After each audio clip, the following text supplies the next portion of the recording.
Welcome, beautiful people, and thank you for joining us on Till the Wheels Fall Off, a podcast by two folk couple. I'm Matt. And I'm Paige. And we're here to inspire others, to bring you guys into our lives and tell you a little bit about our journey. Over 20 years together, we've learned a few things. We're going to work toward being the best version of yourself possible. We're going to dig into building a positive mindset, discuss mental health, addiction recovery, improving fitness, building businesses, and insight into what it takes to navigate life today.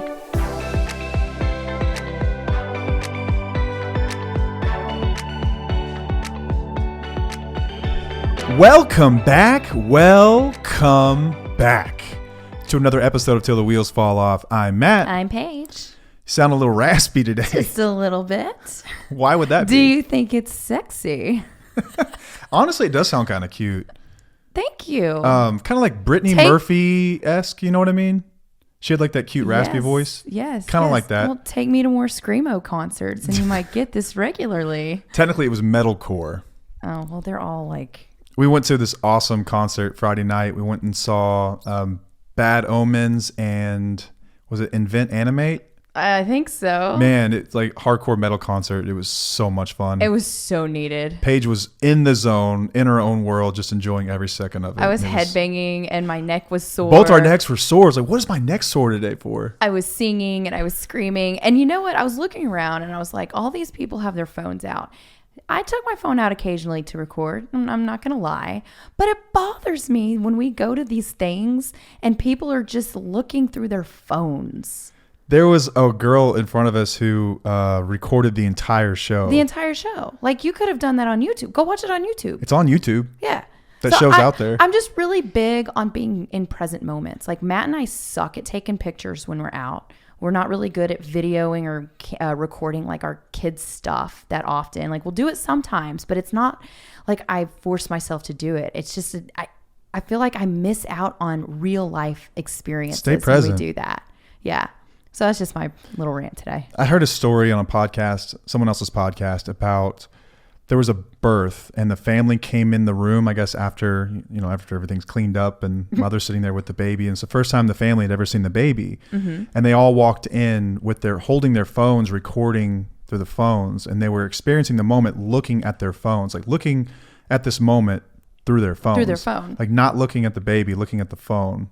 Like it's just there's a story there and there's something to be told there about what's going on with technology today, which we'll probably dig into at some point. Yeah, we will at some point. I know that's a totally different topic on like how we view things like that. But I just wanted to say at the concert, it just kind of blew my mind that there were just cameras everywhere. So a little bit about our weekend. That's unrelated. Just if you wonder why there might be a little scratch to the voice. Uh-huh. That's why. I think it's adorable. Hey, we've got a workshop coming up on June 8th in McKinney, Texas. And you can find out more by going to our website, twfo.com. That's twfo.com. But it is your chance to get a full day to ask questions, process, work through the stuff that you're going through. If you're a listener of our show, if you're in our community, it's going to be amazing. Yeah. I cannot hype this thing up enough. We have lots of people flying in to join in, so it's going to be great. Yeah, and if you're in the Dallas Fort Worth Metroplex, come on, join us. There's going to be a meetup the following day as well for Wheelies to meet up. If you didn't get a chance to go to the workshop, come and hang out, have some coffee. Let's get to know each other better. Yeah. It's going to be really, really cool. Yeah. So find out more at our website, twfo.com, and we're pumped about it. We'd love to see as many people as we can there. Yeah. It's greatness. The agenda is listed on the site as well. Yes. You've got kind of a breakdown of what we're going to cover, and that's just some of it. There's going to be much more than that. Mm-hmm. So it's going to be great. It's going to be informative. It's going to be helpful. It's going to be healing. And you get to connect with others going through similar experiences. That's going to be huge. Which is very powerful. Hopefully it's in person. I hope that people make lifelong connections. Yeah. During that. Yeah, for sure. It's personal stuff you don't really get a chance to talk about. No one wants to talk about. No. But we're going to be in a safe place to do it. Everyone's in the same boat. Yeah. No judgment whatsoever. It's going to be greatness. It's going to be freaking greatness. I can't wait. Hey, we've also got a course out there. If you're interested in really working harder to understand what's going on, what you can do about progressing in your life, how to get out of the stuck feeling that you're in, we've got a course out there as well. It's called Independently Strong. You can find out more by going to our website, twfo.com, or directly to independentlystrong.com, and you can learn more. We've got videos up that show kind of what it's about. We've got sample criteria on modules. There's 10 modules. They're comprehensive. And you also get office hours to us for life. That means shoot us an email. You are going to get a thoughtful response in return. You're not going to get an AI response. No. Which, by the way, on our website, I just realized this the other day. We have like an AI assistant. Like when they click, is it contact us or chat with us? I think there's a bubble that pops up that says chat with us. That's what it is. And a lot of people will use that. And sometimes it shoots back like a AI generated message. I apologize for that. I don't know how to turn that thing off. But we do see them, and you will get a real reply eventually. Yes. Usually by email if we don't see it right away. Right. But you get real access to us through the course. Lifetime. You can use the code Wheelies75 at checkout to get 75% off the course. Yes, and I am putting together a schedule to have weekly calls with students that are enrolled in the program. So that'll be huge too. Yeah, that'd be awesome. Yeah. I'm holding a rock in my hand. This is my fidget, but this is also a recovery token for spouses and partners. Like when I was in AA, I got a token every time. Back when I was in it, it was 3, 6, 9 months, and then you got annuals. Yeah. Now they do it a bit different. I think it's like every month there's a chip, but it used to be just like every so often you'd get one, and it's kind of like a token. It's like, man, I've put in the work, and like it's just a recognition. You actually have all your big ones. Yeah, someone gave me this awesome gift I think it was last year or year before last. Someone gave me this awesome thing where I can display all the coins I've gotten. Yeah. It's just like mementos. You kind of remember what you were going through at any given point. But I remember when I first got my year chip, it was bittersweet for you. Yeah. How did you feel about that? Oh, I just felt like, what about me? And it always feels awkward when I say that because I'm like, I didn't go through that, but I did. I went through a lot of shit with you throughout the years. I was by your side. Like I was front row seat, to everything. So when you were getting praised for doing the right thing, I was kind of, I was sad about that. I wondered, what about me? I think I deserved a little bit of something, or acknowledgement in what I had been through with you. Yeah, the partner's journey through recovery, like that's what we discuss here, and that's what we focus on. So we created this rock with the help of a listener, gave us this awesome idea. On the back of it says, "Thank you for being my rock," and on the front's got Tufo's logo. They come in a bunch of different colors. It's just the one I kept. It's black. But do you think that'll skip across the pond? No, I don't think so. It's not really a skipping rock. Or maybe, I don't know. It's not really flat. I'm going to try. You can skip this rock. It's your rock. Do what you want. You want to skip it? But either way, it's like if you're a couple that listens to this podcast and you want to recognize, like hopefully you've learned a lot about the spouse's journey and the importance of the patience and understanding that was given that we didn't deserve. It was freely given, and what they've been through, and acknowledging that there's a lot of trauma that they've still got to process and a lot of healing that still has to go on. This is a really kind and loving way, I think, to acknowledge that. And we will take it to our heart. Like it would mean so much to us for y'all to that small gesture is huge. Yeah. So you can check those out on our website and our shop. We've got some hats coming shortly. Woo-hoo. Waiting a sample to come back. I'm excited about those. Some wheelie attire for the summer, some shirts too. I've just been straight up slacking on that. Yeah, we know. There's only 2 of us, so it's kind of difficult. It's a lot of moving parts. Yeah. We'll get there. We'll get all organized one day. We will get there. Welcome to our life. And if you're not aware, we've got a Facebook community. Yeah. It's called TWFO Community, TWFO Community. It's been around for... Has it been a year? It's been around over a year. I missed the anniversary. Holy cannoli. Babe. Sorry.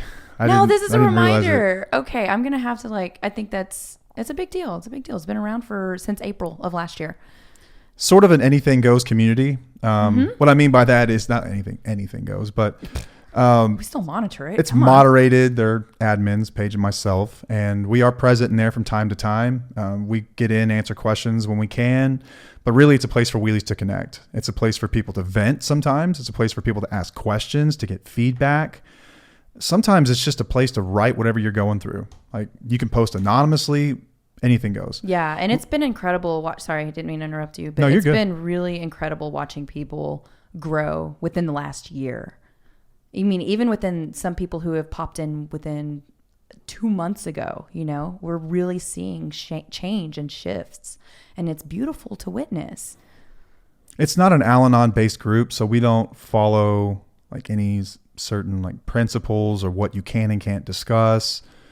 You're going to discuss your experience. That's what I hope people can get from it. It's just like an open place to discuss your experience. And we don't have a ton of rules, and we designed it that way. And I guess we can change that as things go, as issues present themselves. But like our philosophy is, let's not troubleshoot a problem that we don't have yet. Yeah. So it's been incredibly amazing. I think it's a great place for people to get feedback. Yeah, our program is very Franken program style when it comes to the community and the course and all of that. It's not based on one program of principles. It's things that we have experienced over the years. Yeah, along with social learning theory and some science behind it. Exactly. Yeah. It's totally different than anything else. Took a different route. Yeah. Okay. So are we done? We ready for the next step for the episode? Yeah. For the topic? Let's go. All right. So I'm going to shout out to an amazing wheelie who gave us this topic idea. She knows who she is. It's how to tell if your partner is serious about recovery. So we're going to discuss, what our experience was and how I knew that Matt was serious about recovery. And it's not just recovery from, the substance. This is recovering from abusive behavior, because like we've mentioned before, removing the substance is only about 5% of, the problem. And there's so much more that you have to dig into. So we're going to help you within this episode. We're going to go down a list, and then we're going to say, give you an idea of some red flags that might mean that they are not serious about recovery. Mm-hmm. Yeah. There's, I think this may be, if you were to gather all the types of questions that we get in the community, this is, I would say top 5. Absolutely. Yeah. This is a big one. Where someone will say, hey, he or she is doing X, Y, and Z, but something feels off. Is this right? Is this wrong? Like, is this how this works? Because the information isn't so clear. Oh yeah. I was going to say it's not black or white either. Like there's a gray area within all of this. And it's really difficult to just say, you ask the question and us give an answer. Like it's so much more in depth than that. Yeah. And in the world of addiction treatment, like I am not an LCDC or anything like that. I'm just a guy that's worked through it and figured it out. There's many, many ways to recover. Mm-hmm. Many ways. I got sober in a 12-step, but have since then gone on to learn and work through processes like SMART recovery, Life Ring. I've read about a Buddhist path to recovery with refuge recovery. There's more than one way, right? So I think that some people get the impression, maybe when we're talking about this, that there's only one way to recover. Yeah. That's not true. There's various ways to recover. Some people stop on their own and they kind of have like their own path to do it, but they all have some things in common, and we're going to discuss what those are and how you know when they're serious, when they're not, what real change looks like, and what it doesn't look like. I think that's fair to say. Just preface everything with that. But I also believe that there should be drastic changes within these situations. Drastic changes do have to be met, and that you did that. You made drastic changes. I had to get at it hard. You were ready. There was no in between for me. Right. You were ready. All right. So I'm going to go ahead and go down the list first. So number 1 is that they admit that they have a problem. These are how to tell if someone's serious. Yes. This is how to tell if someone's serious. And they're going to say, I have a problem. I have a problem with drinking. I have a problem with smoking. I have a problem with some type of substance, right? You came to me one day and you said, I have a problem. I'm going to treatment. Yeah. And you were full on about that. When you went to treatment though, were you going for just pills, or did you feel like you were going to go for all substances? Primarily, I was going to deal with opiates. Mm-hmm. Like I had a really bad, if you're a first time listener and don't really know my story, I had a really bad problem with opioids, prescription pain pills. But in the back of my mind, I kind of knew I needed to address the other things too, but sort of wishful thinking, hoping that I could still keep 1 or 2 of them. Okay. That's actually a red flag. But how quickly was it for you to say, oh, wow, I need to take care of all of these? First day. Okay, that's what I thought. I checked in there late. It was like 10 p.m. It or was 10, late. 11 p.m. at night. And then the next morning I met with the physician. And then that was probably 8:30 that morning, 9 a.m. that morning. And by 10 a.m. it was in my mind like, yeah, I've got to deal with all of this stuff. Like there's no middle of the road solution for me. So okay. It wasn't even hardly 12 hours later. Okay. Well, that's important. It's important to know that like you knew that you had problems with more than one thing. They called me out on it really quick. But you took that and you ran with it. Yeah. You went in with an open mind and you were becoming educated on it. Listen, they were the experts. I wasn't going in there to tell them what to do. Yeah. I was going in there to learn. So I was listening with an open mind. Right. Okay. Number 2 is going to be open to feedback and criticism. So somebody is in the process of changing. They're going to be open to you saying like, oh, you know, you're not on the right path right now, or I feel like something's wrong, or you're wonky. You're going to be open to that instead of saying, well, I'm changing, you know, you just deal with it and figure it out. Being like combative about it. Yeah. Yeah. You were very, very open to feedback and criticism from the get-go. I got humbled. I got my ass handed to me in more than one way. Like not just physically from the addiction itself, but life had handed me my ass. You had effectively handed me my ass. Like I was humbled. Like I was broken when I checked into treatment. And I've seen people all over the spectrum on this one. I've seen people, when it comes to feedback and criticism, they'll hear it from some and not others. So in terms of like 12 steps, I was simply put, if someone had something that I didn't, I was listening to them. Like if you had the freedom from drugs and alcohol, I was going to listen. I don't care how you did it. I was listening because you had something I had not figured out yet. If it was a doctor or a counselor or a therapist or any of those people that I dealt with in those early days, like I was very open to hearing anything they had to say. And I luckily, like I'm one of the types of people, like, I don't know, like our son and me are very different in the way that we take feedback and criticism. Like me, I wouldn't say I enjoy it, but I guess I'm receptive when someone just like speaks bluntly to me and they just call me out. And like it resonates. Like if it hurts, there's a reason. You should pay attention to why that offended you. And I remember hearing that a lot in the early days. Like my counselor there was incredible, my therapist. Yeah. And she was from New York. She was hardcore. Very blunt. She did not take shit off of anybody. You needed that. She let me hear it. Like, I mean, she was very blunt with me, and I loved it. I loved it. You took it as a challenge. And I really did. And then there's the other side of people. You have to be quite more gentle about things like that. So, but I think you're raising your hand. I'm raising my Paige hand. is raising her hand. I don't take criticism very well, and we know that. Like I'm just not. I don't take it very well at all. People that tend to be like perfectionists, I think that it's tough for them to take criticism. Is that accurate? Is that fair? Yeah, for sure. And I wasn't that. But I think that there's a degree of stubbornness in anyone who's got an addiction of some kind. I mean, that's how we end up where we are, like in our relationships. It's at some point because of stubbornness. Like even in the back of my mind, I kind of know there's a problem, but I'm going to sit here and just be hard-headed about it. I'm just going to argue with you, and it's tough to get through to them. But when someone's really serious about the recovery, like they are in a place where they are truly humbled and they're willing to listen and to hear different perspectives, and they're open-minded to different ideas and trying really anything. That's been my experience. That was personally mine, and then working with other people. I was going to ask, whenever you work with others, is this something that you notice that if they are receptive to feedback and they can take criticism a little bit, are you like, okay, this person is actually serious about this? So I have given up trying to figure out who's going to get it and who hasn't. When I first started to work with other people, by the way, our brown duck is okay. I see him. We've located him. No way. Sorry, y'all, for the distraction. Yes, he's alive. I'm so happy. There's these ducks that run around our house, and we haven't seen one of them for a while. We thought he was dead. They're like buddies. There's a white duck and then a brown duck, and the white duck was all by himself for like a week, and I was like, oh, the brown duck must have gotten eaten by a coyote or something, because that happens. He's okay. I think they're just fighting. They're just not together.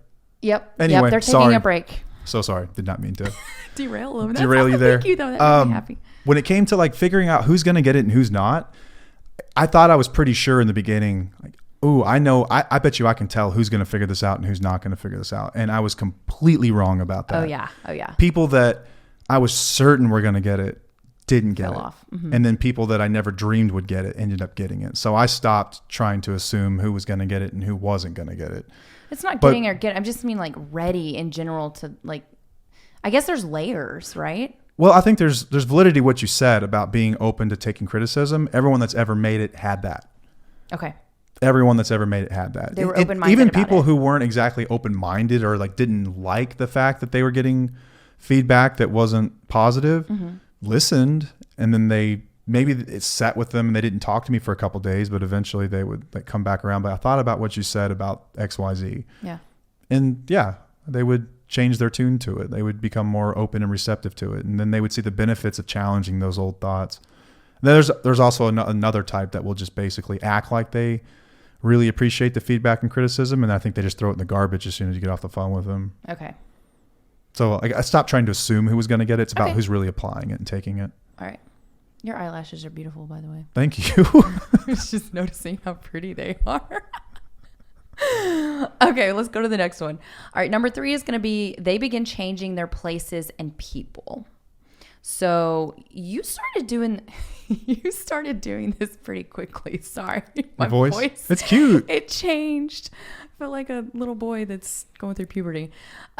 So you started changing your places and people pretty much. Like I knew that you removed some phone numbers from your phones immediately when you got back. I think you showed it to me. I think you were like deleted it with you in front of me. Yeah. Like I remember I was a part of that. Like you were letting me know that you were serious about it. We didn't hang out with our friends nearly as much as we did before because our friends, we were partiers. Like that was just a thing that we did. And you kind of just shifted your whereabouts and changed what you were doing. There's 2 sides to this, and I'm going to talk out of both sides of my mouth. Go for it. That's what we do. There's something to be said about like this old terminology in recovery. Like you need to change your people, places, and things.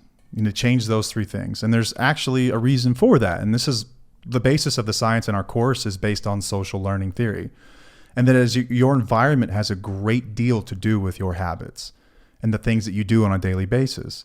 It's very common sense. We all do this. Depending on where you grew up, there are certain norms and customs, and some of them good, some of them bad. When it comes to addiction, many times we are in situations that are not conducive to recovery, not conducive to sobriety, not conducive to new behaviors or learning new ideas. You know what I mean? Yeah. Very, very common. So they tell us, like, if you, it was put to me this way. We had this old counselor assistant that used to hang out with us till like midnight. He'd just hang out with us. He was in recovery too. He was just working there. Yeah. And he used to say, man, if you go to the barbershop enough times, eventually you're going to get a haircut. In reference to like going to bars in early recovery or going to places that you're probably not ready to go yet. He's like, you have to change those things. You have to change the people you hang around. If you hang around a bunch of people that do dope all day, what do you think is going to eventually happen? You're probably going to use dope. Now, having said that, you do get to a point in recovery where you can go anywhere and do anything. Yes. Well, yeah.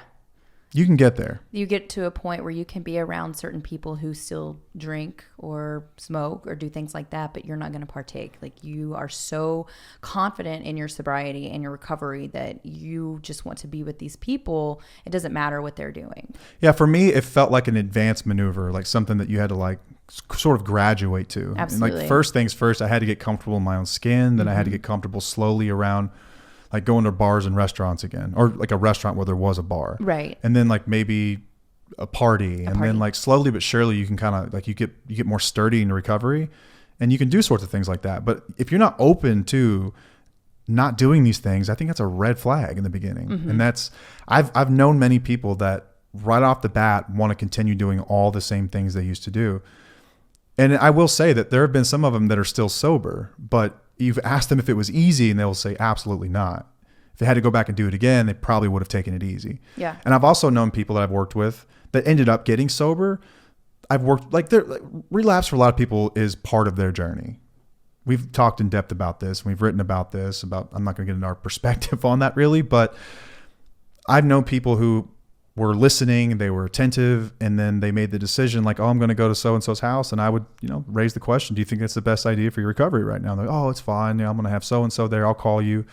They never call. They end up falling into old behaviors and patterns because they haven't changed their environment and they relapse. I've seen that happen more times than I can count. So if you're really, really serious about your recovery, I would say it's a good sign if you're willing to not go to the party. And it's not like you can't go to the parties forever. It's just not right now. It's probably not the best thing for you. I'm going to talk about like my weight loss journey. I did the same thing. I could not go to certain places or be around certain people until I built up that resilience to say no. So I went hard with my weight loss journey. It was like my own recovery type of thing. And if we had to be somewhere, I would pack my own food to make sure I'm not going to be tempted by the other things. But I had to change my environment in order to be successful. Now I can go and do anything and be okay because I've built up that resilience and that discipline to say no to the bad foods. Absolutely. So I just kind of wanted to compare the two, that whenever you are serious about change, you go all in like that. Yeah, you're not going to get well in the same environment that made you sick. No. If you've got black mold growing in your walls, it doesn't matter how well you decorate the house is sick. You're not going to get well there. You've got to get out of that home. Yeah. You got to get to a better place so we can kill the mold. And then you can go back. What's next? That. You're so good at that. All right, the next one is that they put recovery first. So this was definitely our experience because you went all in with recovery. When you got out of inpatient, you did outpatient, you went to 90 meetings in 90 days. It was like, number one, you even, the night that I had to go be induced for our son, you did not take me. You had to go to a recovery thing. You had to go talk to a lot of people, and you decided to do that instead of dropping me off at the hospital. I think you came later. Yeah, I came later. I came right after I finished up. You came later. That hurt. That was hard. Like, we've talked about that. That was really difficult because I was like, this is not how I wanted my pregnancy to go. But looking back, and even a few years later, I looked back and I was like, I was really grateful that you were able to make that decision instead of coming to the hospital high or drunk. Like that you were putting your recovery first, and it sucked for me, but I'm so grateful that you did it because we wouldn't be where we are now if you didn't do that. Yeah, you have to be willing to sacrifice if it's going to work. I shouldn't say if you want this to work. Like, if it's going to work, and I think people intuitively know these things, which is like where this, like the dichotomy between what we want, which is ease. Like, people in general, like the path of least resistance is what most people seek in life. It's just what's easier, what makes me comfortable. It's comfortable to go to the Super Bowl party. It's comfortable to hang out with your buddies at the bar after work. It's comfortable to do all these things. It's what you're used to. Mm-hmm. It's what you used to do, but those are the things that got you in trouble. So the better thing, the harder thing to do is to take a new action, which is like go to a meeting or do some reading or journal in for the night and talk to some people. Yeah. I mean, focus on your health and your recovery. It's not an easy thing to do, but when someone's really serious, they will put the recovery first. Mm-hmm. They will put the recovery first. They will not make excuses for it. There is no excuse. Nothing could have kept me from a meeting, or nothing could have kept me from anything that involved my recovery. Reading, meditating, prayer, things like that. Like, nothing was going to keep me from it. Nothing. Yep. And it sucks for the spouse. Like, as we're saying all this, like, I recognize, like, that's not lost on me that means that there's like less time for the family, that there's still sort of a disconnect between the couple. Like, that was very present in our relationship early on. Yeah. It came first. Right. And to some degree, it still comes first today, but it's much less noticeable. Yeah, you found the balance. In the beginning, I had to go all in. And I think that everyone I've ever seen that was successful in recovery did this to a large degree. And I think that's why I took it seriously, too, is because you were proving that you were changing and you were doing all the things necessary to become the best man that you promised to be. Even though it sucked, Yeah, it's not easy. No. Things change pretty quickly. Yep. All right. The next one is going to be, they don't just remove the substance. They have to get help from outsiders. So just saying, I'm going to stop drinking. I'm just going to stop drinking, or I'm going to stop using. But they don't actually get help. That's going to be a red flag. Yeah, I've referenced this book many times. I admire her journey. Celeste Yvonne, and It's Not About the Wine, did this. She just stopped drinking. Like, she had a very powerful why, and she's incredibly smart. And I think that, like, when I look back on her journey, it was one that I tried to do many times. I just couldn't do it. But she talks about kind of doing this, where she's like, I'm just going to stop. And she talks about how difficult that was in those early days, like how lonely that felt. And she kept it basically from everyone because she didn't really want the world to know that she was like this gray area drinker / alcoholic, or whatever you want to call it, a problem drinker. And it was really, really difficult. And it wasn't until she started to have some conversations with others that she started to feel more comfortable in that identity, and it became easier. It's when you share it. It's when you do link with other people who are going through it. It's a really lonely journey if you're going to do it yourself. And many people don't make it. Most people don't make it if you're just going to stop on your own. Yeah. Like I've seen people do this before. Don't get me wrong. Like it's recovery is not like monopolized by AA or treatment centers or any type of program. Like I think that if you look at the stats, most people that stop on their own just stop. They just stop. But what we're after is real connection. It's developing empathy. It's addressing the underlying behaviors. And I think it takes an incredibly intuitive person to do that.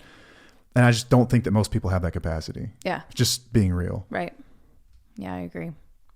Incredibly unlikely if you're just going to say, I'm just going to stop and expect to be like, you're good to go. If you're not an avid reader, if you're not someone who's really open to journaling and meditating and really thinking through things and therapy and all sorts of other, I guess ways to open your mind and your heart, then if you're not going to fix your problems with the same brain that created them usually. Yeah. Not the same thinking that created them, I should say. Right. Because it is the same brain. But like they're willing to do whatever it takes to get help though. Don't you feel like anybody in general needs, it's okay to ask for help, like to grow and to become a better person in general. Like just stopping a substance is not going to help you grow. It's just going to, sometimes you become a dry drunk. That happens so much. Yeah. Or someone will remove a substance and then they're just bitter about it. Yeah. Just mad. Yeah. And like they'll hold it against you. Like, you made me stop drinking. Here you go. This is what you get. Mm-hmm. They don't ever talk about what's really happening underneath the surface. What's going on behind those eyeballs, Yeah. That happens a ton. Yeah. All right. The next one is going to be, they are willing to learn from their mistakes. So if they're viewing their mistakes as opportunities for learning and growth rather than reasons to give up, this is huge. And you did this. You were always so good at like, all right, I'm making a mistake in my behavior, because you didn't have relapses after you sought treatment. But if you were having mistakes in your behavior, you looked at it as an opportunity to learn instead of saying, okay, I'm just not good enough. I just can't do this. Yeah, there are days you feel like you just can't get anything right. Mm-hmm. It's so frustrating.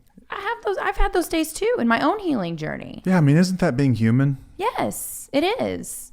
And you can have a little pity party for yourself for a moment, but then you wake up and you're like, you know what? I'm going to learn from this. I'm going to grow from this. I'm going to try to be better from this. It doesn't define me. It doesn't mean I have to keep going backwards.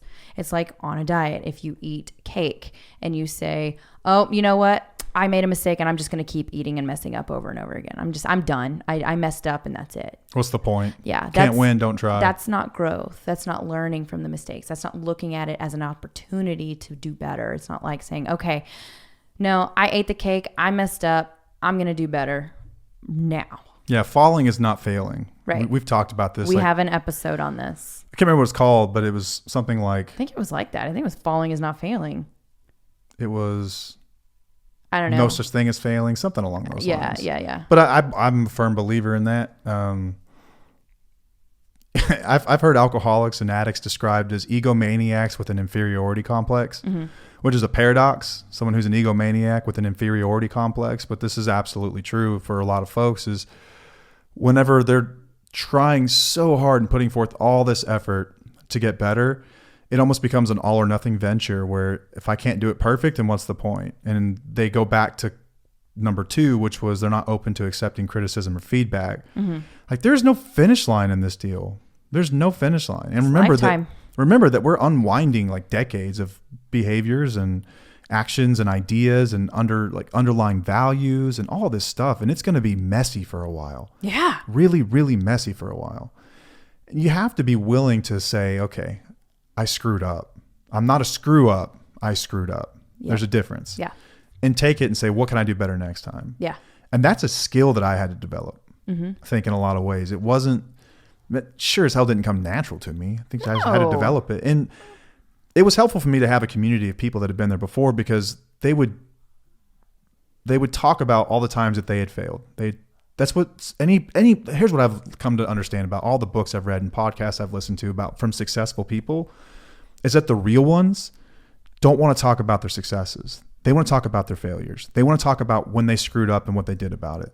Because that's what success ultimately is. That's what gets you to the promised land, is to be willing to look at a failure, quote unquote failure, and say, what could I have done different? What will I do next time? What's the lesson in this? What can I learn from this?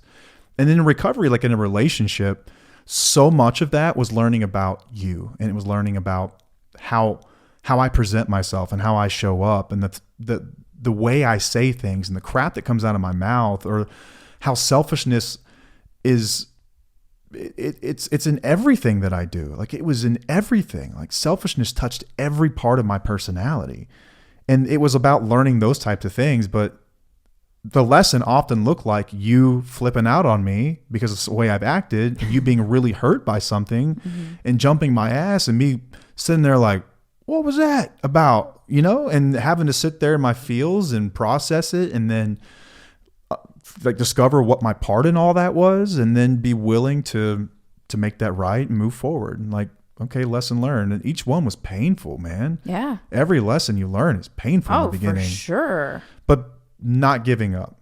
And I would also say, like, I would like to say this, like for me, relapse was not an option. It's not an option. I know that if I relapse, I will lose everything. I will lose everything. And I know that I'm the kind of addict that's not going to be around much longer if I decide to go back out. I don't have another one in me. I just don't. But when I think about learning from mistakes and whatnot, like I will never tell an addict, like, just give up. Never, ever, ever stop trying to stop. Yeah. Because you never know. Like at some point, your time plus pain will equal change, and you're going to be ready to really do this deal. But it takes what it takes for addicts. I'm not saying that your loved ones have to put up with it. I'm not saying that they have to deal with the abuse that comes with it, or the behaviors or the actions that harm other people, but never stop trying to stop. Like, so when people look at relapse and it's like, I relapse, I'm like you mentioned the weight loss thing, like eating cake. Okay. Well, I slipped today. What's the point? No, get back in there, learn something new. Yeah. Like before I finally checked into treatment and I got sober, I'd relapsed more times than I can count. Right. Like, I would swear off of it on a Monday, and Monday night I was using, or I would swear off of it on a Monday, and by Wednesday I was using. So, I mean, are those even really relapses or just lapses? Yeah. I don't know, because I was never really clean for a long time. No. But every time I did it, I was learning more and more about my limitations, about what I was actually able to control. And I was developing a pattern in my life to see like the real story. Like, I'm not going to be able to do this on my own. I'm not going to be able to stop on just like saying I'm going to stop. It's going to take a lot more. So I will say, like, as a side, your family doesn't have to deal with it, but you should never stop trying to quit, ever. Like Dax Shepard's got one of the most amazing journeys of recovery I've ever heard. And if you don't know who he is, he's an actor. He's married to, what's her name? Kristen Bell. Kristen Bell. And he was sober for 16 years, and from alcohol, cocaine. He had a relapse on opioids, prescription pain pills. And he did an episode a couple of years ago. He relapsed and talks about it all. And something that I thought was really powerful about his story is inside of his big book, his AA book, there was dates in there, sobriety dates. And every time he wrote a sobriety date, like in his mind, like, this is the last time I'm writing this. And he would fail. And so he would just write it again. Like, so on the column of one of his pages, it's just like a ton of dates. But then there's just finally that date where it stuck. Yeah. You know? So you can look at that two ways. You can look at it and say, like, as he's going through it, like, what's the point?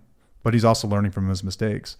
Now, there's, for what we deal with here, like, I will never tell someone that that's typical, stick around, they're going to get it, because that's not exactly true. It's not, yeah. And we teach people how to empower themselves to make those decisions, whether or not you think that's the right thing for you or not. At least you will know. Yeah. You will know the facts about addiction. You will know what recovery really looks like. You will know if this person's worth investing in, if it's worth risking your mental health and your children's experience being, their childhood for this. You'll know. I promise you. Stick around with us long enough and you'll know. But me to the addict, never stop trying to quit. Yeah.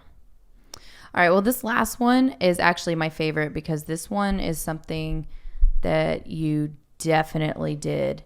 And it was consistent communication. So you communicate openly about your progress, your challenges, and your needs related to the change that you're trying to make. You were so open with what you were going through during recovery. Every night you would come home and we would just have a discussion about it. Like you involved me. You were talking to me about what the things that you were dealing with. And I felt a part of it. Like, that's a big deal.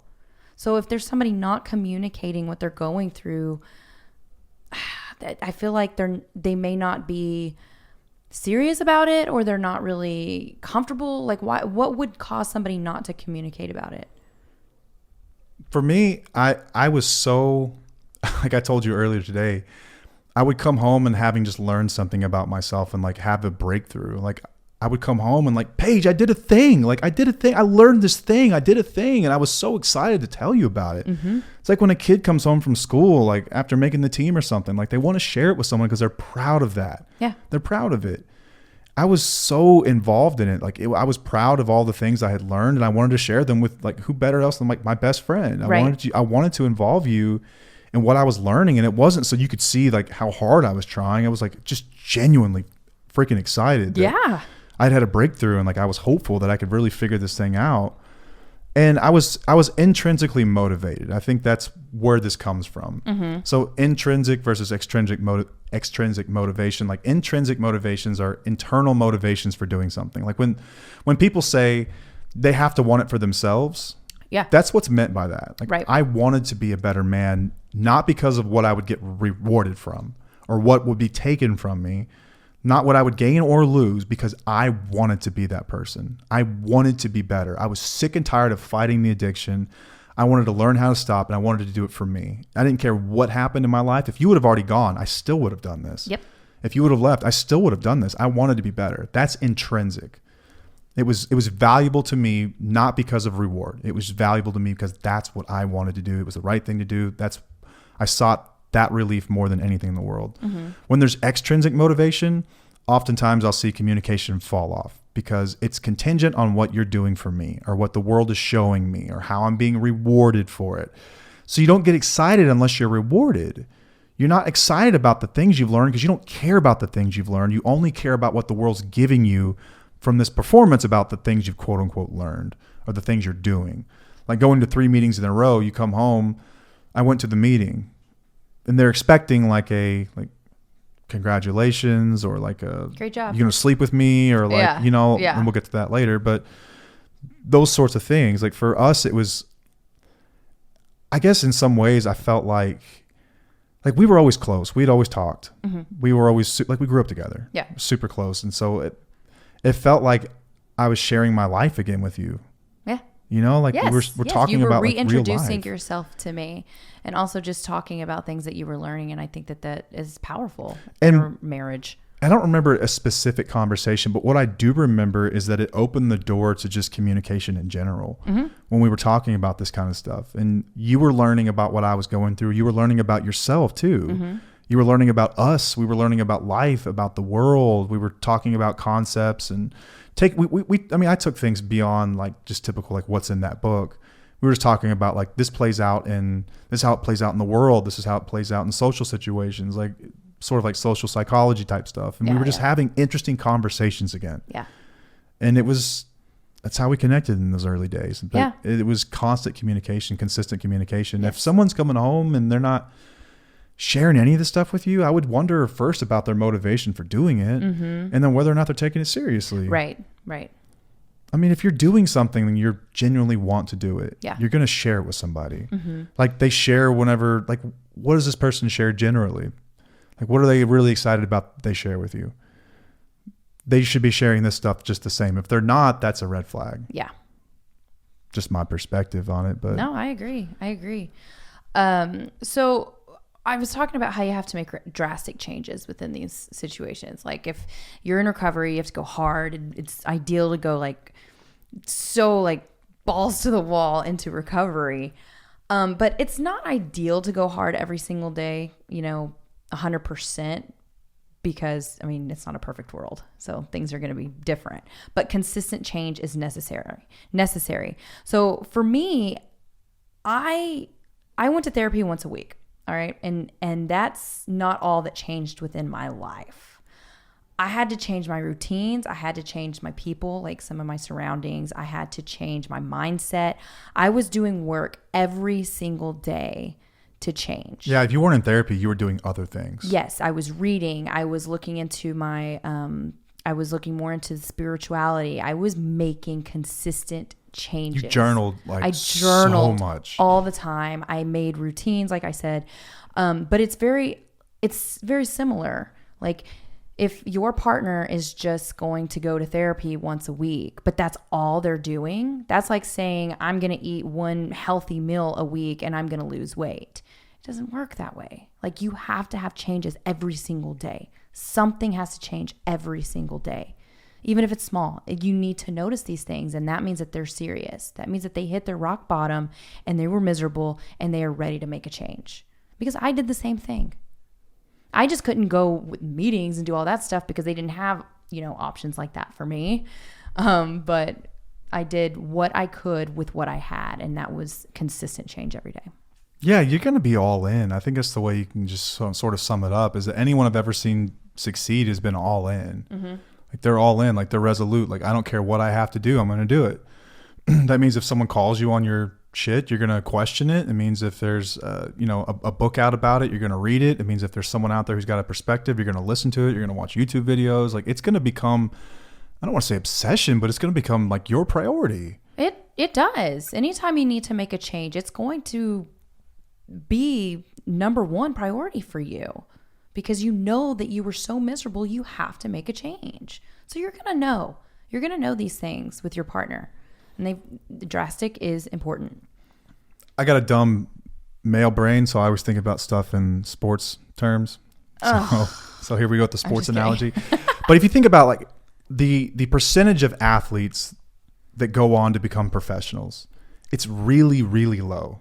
Really low. You have to be incredibly just gifted, just talented, just out of the box. Then you have to work really, really, really, really hard. Then you have to have the opportunities, which some of that's just luck. And then maybe you get the chance to go be a professional. But all those guys have that story. You're not going to find a story about a guy who became professional, anything like famous athlete, famous whatever, musician that didn't work their living ass off to do it. Yeah. So think about the realm of recovery, right? Where we talk about what percentage of people actually make it. Like my experience with this has been about 5% of people long-term recovery. We can talk about recidivism rates within the first, 9 months or year that are much better than 5%, but like long-term recovery, it's really low. Yeah. So if I told you like, hey, you want to be the best baseball player ever? All right, well, you're going to have to work harder than everyone else. You're going to have to do all these things. Be willing to do those things. And don't think you're just going to get lucky and end up on TV. Like it doesn't work that way. No. Like you have to be willing to put in the effort that the 5% put in. And what does that look like? All right, so surround yourself with the winners.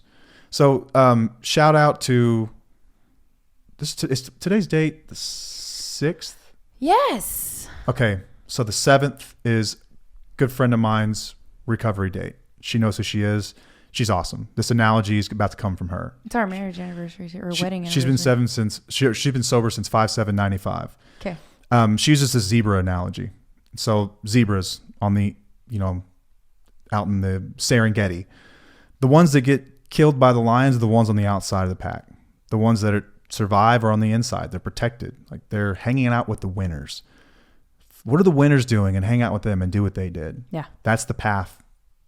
That's the path forward. Yeah. It's not going to be hanging out on the outskirts, not really involved, not talking about it, not communicating, just sort of figuring it out in your own brain with the same thoughts that got you here. Mm-hmm. Like your best thinking literally got you in this mess. Right. So you'll know when someone's serious when it looks like they're really, really putting in an effort. They're really changing. I'm hearing things that are totally different. They're talking about this. And that's still not a guarantee. Yeah. This is still not a guarantee. Addiction is insidious. It is a bitch. Yeah. But that's a sign that someone's serious about it. Yeah. And it takes consistent changes for 1 to 2 years for you to earn their trust back. And that's like a totally another episode that we're going to go down one day. But I think that's important here because you need to realize how long it is and how it does need to be drastic changes in order for it to be consistent for that long period of time. So I want to talk about the red flags of if they're not ready. So we're going to go through this list real quick. Let's say that they say, I only stopped drinking because you forced me to. Red flag. Yes. This is kind of why interventions not always successful. We talked about intrinsic versus extrinsic Exactly. motivation. Exactly. Intervention's extrinsic. It's if you don't, this will happen. Yeah. So they're not there because they necessarily want to. It's because their life's going to be a living hell if they don't. Right. But many people don't want to. If Yeah. you're curious about a better way, look into the craft method. Yep. Community reinforcement and family training. Yep. All right. Another one is if they say, I don't want to stop drinking forever. Do you want to elaborate on that one? Because you say, I can only promise that I'm not going to drink today. So I've never sworn off of doing anything forever because I got a hamster brain about the size of a peanut, and That's so stupid. it cannot fathom forever, right? Here's what I do know is I'm not drinking today. I know I'm not drinking today. There's a 0% chance I'm drinking today. Right. Because what happens if you do drink? I lose absolutely everything. Okay, yeah. I lose my connection to what I call like the sunlight of the spirit. Like I lose my connection to all that I truly believe and value. Yeah. And that's not just relationships. Like this is between me and God. Right. I lose that connection. I seek that more than anything. That's where I get true happiness and joy from, freedom from. Yeah. So when they say, I don't want to stop drinking forever, that's not what they're talking about. That's not what we're talking about. Right. Like when I say one day at a time, like I know intuitively, like I'm not drinking again. Right. Yeah. Like, Yeah. Like I'm not drinking again. I'm not. Yeah. And if I do, I know what will happen, right? So it's I'm not drinking again, but I break it down to like this is AA lingo. This is just AA terminology. It's like, dude, why are you so tuned up about this? No one asked you to stop doing anything forever. We're just talking about today. Right. And so it helps break things down into 24-hour segments. And that's what I did in the beginning. I've put now over 4,000 24-hour segments together in a row, including nights, holidays, and weekends. And you get sober, but I'm not literally waking up in the morning today, like over 4,000 days sober saying just for today. Cause I'm not struggling like that anymore. It's not even a thought anymore. Yeah. You know, I'm thinking about like emotional sobriety now. I'm thinking about my spiritual connection. It's not like I don't want to stop drinking forever, but if someone says, I don't want to stop drinking forever, what they mean is this is temporary and I'd like to go back to doing this soon. Yeah. That's what they're saying. They cannot go back to how they were. These are two totally different things. Yeah. Like one of them is like AA lingo for, hey, it's going to be okay. Yeah. The other is someone literally saying like, this is temporary and I'm not doing this forever. I'm doing this to please you. You'll know what they mean when they say it. Trust your gut there. Like, yeah, a lot of this stuff, I just don't think I can do this forever. Like, ooh, hang on, red flag. A lot of this, like, we don't have to tell you guys these things. Like, you know your instincts are on point. They are powerful. You just need a little bit of validation, and I get it, I understand it, but I want you to know that you know when somebody's serious and when they're not. You don't need us to tell you otherwise. You don't have to have a reason. It is in you, and just trust that gut. I just can't stress that enough. You know. Yes, you do. You know. All right. So this next one came from, actually somebody posted about this in the community. And if you do listen to the podcast, I'm not going to say your name. I'm going to keep you anonymous, but you mentioned that you were reading a self-help book and your partner got very irritated by it. This is a red flag because they don't want you to find them out. They don't want you to become empowered. They don't want you to have a voice. They are very comfortable with status quo. Yeah. They're very comfortable with the way that that things are. They like being able to control you. So if there is somebody who is getting irritated with that, they are not ready for recovery. They're not ready for, they should be, this is something that Matt's always done. He's always allowed me to have my independence. Like, you've always wanted me to look within myself and have look at self-care or self-help and figure out, who I am. You were never bashing me for reading things. Well, I take that back. When I was reading on things on narcissism, you did not like it. This did happen a few That wasn't years ago. applied to me though. No, it wasn't. I should just say that. It wasn't. It was not applied to you, but you did. That's true. Like, you didn't like me reading on certain things. And now that I think about that, I'm like, oh, dang, that's kind of sucks, because it was my own journey. It was my own thing. And I didn't care, honestly. I was at a point within my journey where I was like, okay, he can say what he wants. I'm going to read what I want to read because I think this is interesting and it applies to what I'm dealing with right now. So he can just, kiss my ass. That was my attitude on it. As it should be. As it should be. Yeah. As it should be. Think of it this way. Like if your spouse, if your partner is your best friend, like you want to see them win. Yeah. Yeah. Like you want to see each other win. Mm-hmm. You want to see people get better. You want to see them be happier. Like you don't want limits on what someone can learn or what happiness looks like. Oftentimes abusive people will see someone who's learning about something and they feel like their head's getting filled with just BS jibber jabber that doesn't apply. And they think that they're just wasting their time, or there's also this fear that they're going to discover something that's going to make my life a pain in the ass. Yeah. That's really what it boils down to. Mm-hmm. That wasn't the case as what you're talking about here. I thought it was honestly I thought it was like a shot in the dark thing that you applied to something, but it turns out you were right about that. Yeah.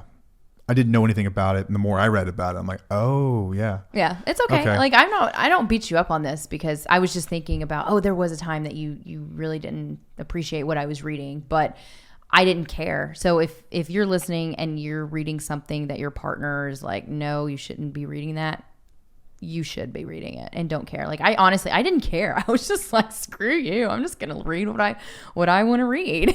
Yeah. All right. So the next ones, these are actually from Lundy Bancroft's books. Lundy Bancroft's book, Why Does He Do That? Which we talk about all the time. But I think this information is solid. So if he says that he will only change if you change too. That is the biggest red flag and probably the most common one I see. Oh yeah, we see it all the time. All the time. And that breaks my heart because that's transactional. That's a tit for tat type of thing. That's well, if you do this, I'll do that. No, if you're really ready, you're not going to give a crap what the other person is doing. You're not. No. You're just going to do what you need to do to change. Yeah, like I think that a lot of programs out there for spouses and partners make a big deal about what you need to change. Mm-hmm. And like they almost make it like, hey, we're going to do it together. Look, I'm going to change too.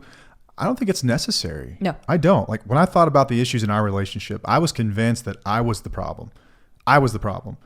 100% of it was my problem. As I got really into the work of it all, I was pretty sure that all of our problems would be fixed once I got sober. And then what we found out was there were things that I had done and things that I had said that had, Al-Anon calls them character defects, but mm-hmm. these things had developed in you mm-hmm. as a result of my behaviors and my actions. Those were there, and that sucked. That was hard to deal with. Yeah. Knowing that I had caused that, knowing that I had put that in there.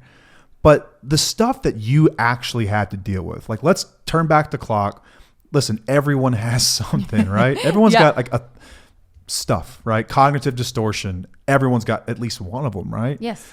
Not a single one of your quote unquote issues were vital to the success of our marriage, our relationship, or parenting, mm-hmm. or success financially, or anything.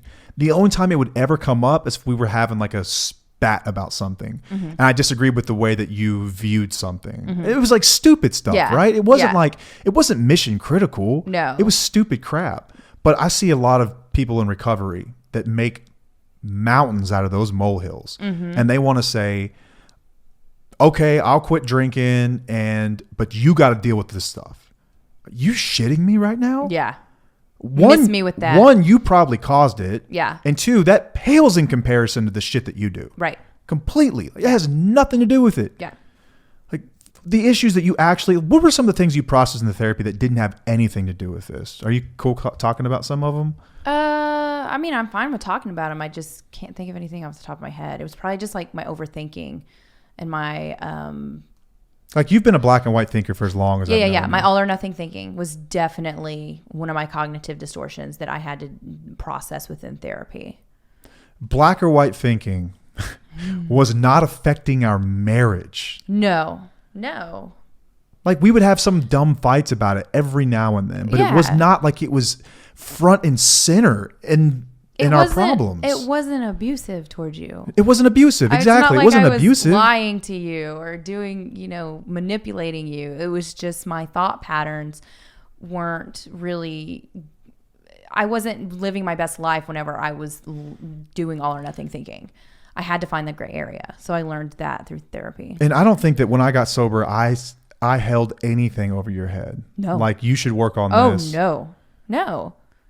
You did tell me to get help, but you told me to get help because you were looking out for me as myself and as a wife and as a mother to our children. You wanted me to be the best version of myself possible. This was years later, though. Yes. This wasn't like, I'm thinking of this No. like when someone first gets sober. Okay, no. That's you when I did see it not- most common. You did not do that. No, your issue with like whenever you started to go to therapy and things like that, like I was genuinely concerned for you. And it had nothing to do with me, or I didn't have any, like, there was no prerogative there. There was no like manipulation. This was like, I am concerned because I see you and like you've lost that light in your eyes, and I'm worried for the kids because they're not getting that version of you, and I miss you. Like, I miss you. Yeah. You were dealing with a ton. And Yeah. I knew that I'd caused some of it, but yeah, you got the help you needed. But this is completely separate. Well, Yeah. I think what these people generally do, and I see these guys a lot, is that I will move if you move. I will do something if you do something. Yeah. I agree to deal with all this stuff if you give back a little bit. Fuck that. Yeah. Excuse me. That's not okay. All right. I'm sorry to cut you. Like, we've got to go through these. So We got to go pick up a kid. because we have a kid to pick up. So the next one is if you help him or give him emotional support by offering reassurance, forgiveness, and or spending a lot of time with him, he claims he can or may change, but is dependent on you. Oh, I see this all the time, and it makes me fired up. And sometimes I just want to go off when I read this kind of shit because it's bull. This is bull crap. If you help him, no, this is another way for him to put it on you instead of him taking responsibility and accountability for his actions. It is not your job to fix him or help him. End of fucking story. I'm going on to the next one. Boom. Number 7, he criticizes. I'm sorry, no, I'm not sorry. I get fired up with that shit. He criticizes you for not realizing how much he has changed. So if he's made like a week of changes and then he's like, and you say something to him and he says, how dare you? I've been a changed man. Why don't you, praise me for all that I've done? Matt never did that. You did not do that at all. You took your, you took it. You took your L and you listened and you were just like, oh yeah, let me fix this. Let me figure that out. Yeah. When someone's ready to be accountable, they're not going to criticize you for not acknowledging it. Yeah. It's part of accountability. Yeah. If you do not trust that his changes will last, he criticizes you. Yeah. So if someone brings up the fear that this is great and all, but I worry, and they freak out on you, that's a problem. That's it's no different than that episode that we did about forgiveness and how the past is important and you do need to be able to discuss it. Same thing. Yes, it is. If you bring it up and they're open to it, that means that they're ready and it's important. If they're criticizing you, red flag. Someone genuinely concerned with your emotions in that moment is going to validate them, and they're going to hear you, and they're going to also listen to that and consider, where have I gone wrong? Like like for me, I would hear things like this because you brought it up. Surely it comes up. Like I worry. Like, yeah, I understand that. And then in the back of my mind, I almost think of that as like another challenge. Is like, man, maybe she's right. Maybe I could work harder. Maybe I could do something else. Like, what else could I do to shore up my recovery? I've never once criticized you for it or made you feel like you weren't allowed to have that feeling. Yeah. Like, I'm so perfect now and I can't be criticized. Right. Right. All right. He reminds you about the bad things he would have done in the past, but isn't doing anymore, which amounts to a subtle threat. Oh, yeah. Mm-hmm. That's a really, really big one. Yep. Your husband tells you that you are taking too long to make up your mind, that he can't wait forever, as a way to pressure you not to take the time you need to collect yourself and to assess how much he's really willing to change. Hang on, go back to that one. You want me to say it again? Yeah, you went through it really fast. We've still got 10 minutes. Nuh-uh. Okay. Your husband tells you... You're right. Your husband tells you that you are taking too long to make up your mind, that he can't wait forever, as a way to pressure you to not to take the time you need to collect yourself and to assess how much he's really willing to change. Once again, this is like the extrinsic versus intrinsic motivation. Like when someone's really willing and resolute to change for the right reasons, it's not contingent on anything. It's not contingent on you.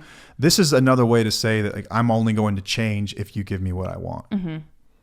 That's all that is. Oh my God. That is not a lasting recipe for change. No. At all. All right. He blames his behavior, the situation, and his choices on you. That's another one I could go on a rant about. We see that all the time, and it is not okay. You are not the cause for what they are dealing with. You have a very, very tiny, small, itty-bitty part in this. The last one is, I'm changing, he says, but you don't feel it. But you don't feel it. Yes. Right. Yeah, that's saying ridiculous. Saying that, like, if you're telling me I'm changing, but I'm not feeling it, that's a red flag. Major red flag. This is where I'm going back to saying, trust your instincts, trust your guts. The way that you feel, and I talk about this in the course and the program, and I've talked about it on TikTok and everything, that it's not about substances and all that stuff. It's about how you feel. It is so important to recognize how you feel in this situation, because if you're not feeling any changes, there's a reason for it. I felt the changes all the time. Even though you didn't fully change for many years, I knew you were working on the changes. I felt it. And I think that's why we've lasted so long. It's worth investing in when you feel changes. And oftentimes spouses will, like, they'll post in the community. It's like, he's doing these things, but like, I don't feel any different. Listen to that. Yeah. Listen to that. Yep. God, y'all, you don't need us to tell you these things. You already know. Yes. You will know what change looks like. You will know what change feels like when you see real change. Mm-hmm. If there's not feeling it, it's because they're not changing. Yeah. It's not because you're a bad judge of change. It's just not likely, right? Mm-hmm. You know this person better than they know themselves. You've been in a relationship with them. You've lived together. You've had children together. You've cohabitated for many, many years in most cases. Mm-hmm. You know them. Are they changing or not? Just because someone says they're changing, it doesn't mean anything. No, words don't mean shit. Words have lost all meaning at this point. Yeah. Words are powerful, but right. actions are more powerful. In this context. Yeah. Actions are what really matter. And it's the behaviors. Are the behaviors changing? Yes. Have you noticed a difference? And it's the subtle things you'll start to notice, I think, in the beginning. It's the subtleties. Yeah. It's how they react to you when you're upset. It's how they respond to you when you disagree. It's the words they use. If they attack you, if they're looking within and saying, what could I have done different? Or if they're looking at you and blaming you, if they're asking you, what have you done lately? You'll know. You will know. So if they're saying, I'm changing, I've told people this before too. Like, oftentimes to the person in recovery, it feels like you're undergoing a lot of changes. And I tell anyone, like, no one gives a shit about what you're going through inside your head right now, except for me and the other people that have been there before. Your wife doesn't matter. Dude, that's between us recovered people. As far as she's concerned, you're the same asshole that walked out on her. You're the same asshole that got the DWI. You're the same asshole that spent all the money. Mm-hmm. That takes years and years and years of consistent effort before you might even get a realization that you're changing. Yeah. If you're doing it for that reason, what are we doing here again?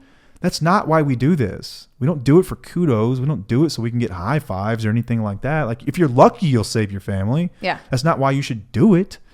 For some people, that wakes them up to it, but I'm changing. It may feel like a lot to you, but I'm telling you from the outside world, you ain't done nothing. Yeah. What's going on inside your mind is not as important as to what is going on in real life. Like, oftentimes to us, it feels like, oh, we're doing all this work, but it's really not that much. It just feels that way. And like, I can wrap my arms around someone and tell them I get that. I don't expect their wife to. I don't expect your boss or your friends or your kids. Like, they just remember the bad. Okay, just remember that. Yeah. So if someone's gonna throw that in your face, like, that says everything. It says everything about their motives and intentions here. Yeah. Difficult, but it's tough to tell when someone's really in recovery. It's tough to tell. Like, it is, and that. I understand that, and I feel you, and I get that. Like, it's hard when you're trying to, recover and even rebuild your marriage and heal and all of these things. Like, it's a lot. In our experience, you will know when someone's working toward it. You will know when if they're worth investing in. You will know when you start to see these changes that kind of give you like a forward-looking view of what things could look like in the future. Like, you will know. You will know when you start to see these things. If you have doubts, listen to them. It's not to say that you should be hypercritical of everything. Right. But you'll know. You will know. You will not be questioning it. Chances are, if you're questioning it, there's a reason you're questioning it. Mm-hmm. I think that spouses and partners have lost their their ability to trust themselves. They And have. that's what we do, is empower people. Yep. We validate, we empower, we educate so people can make decisions. And it's tough because you're going to question yourself. Well, maybe I'm wrong, because you've been told you were wrong You're about wrong. everything Yep. for so long. So you're going to think that, but it's not, doesn't make it true. Yeah. Doesn't make it true. So pay attention to that. Like, Paige, you've always been on point about everything. Like, your gut is so strong. I will, even to this day, I will say, what do you think? Because you're dead on. Like, whatever I think is pretty irrelevant, because you're right 99% of the time. You have started doing that a lot. It's like, what do you think? Because it's probably the correct thing. That was really difficult for me to like accept and learn, like, and be okay with, because I'm like, wait, what? What is that? What? You're actually asking if I'm like, you're asking for my opinion on something before you tell me your opinion? Well, and if you think about it, think about this. So in recovery, I was told, when in doubt, don't. Yeah. Do the opposite of what you think you should do. So why would I try to push my idea when I've proven, like, my best thinking got us here? Yeah. Why are we listening to me again? Right. You know? Right. And it's not like that forever, and it's not like that with everything. Like, we have normal discussions now about stuff. I wonder what the difference is between like a woman's intuition and a man's intuition. I've read about this, and I want to do an episode about this. Okay, well, I want to do. I need to get some stuff more on experts that. about but it. But I also think that those who are in who take substances or whatnot, there's no way that you can trust your own instincts. Like, it's clouded. Yeah, I mean, so they're not completely gone, but your judgment is certainly distorted. Okay, without a doubt. We'll talk about that one. I'd love to get into that sounds. sometime. That just seems I'd something love that to get I've into really that. been questioning a lot lately. Okay. All right, that's all we've got. Gotta get out of here a little earlier than we'd like. Maybe we'll do a part 2 of this one. This is over an hour long. Why, you want to keep going? I feel like we've got a lot of stuff we didn't cover. So maybe we'll do a part 2 here. Okay. All right, well, until next time, I am Matt. I'm Paige. And we'll see you. Bye.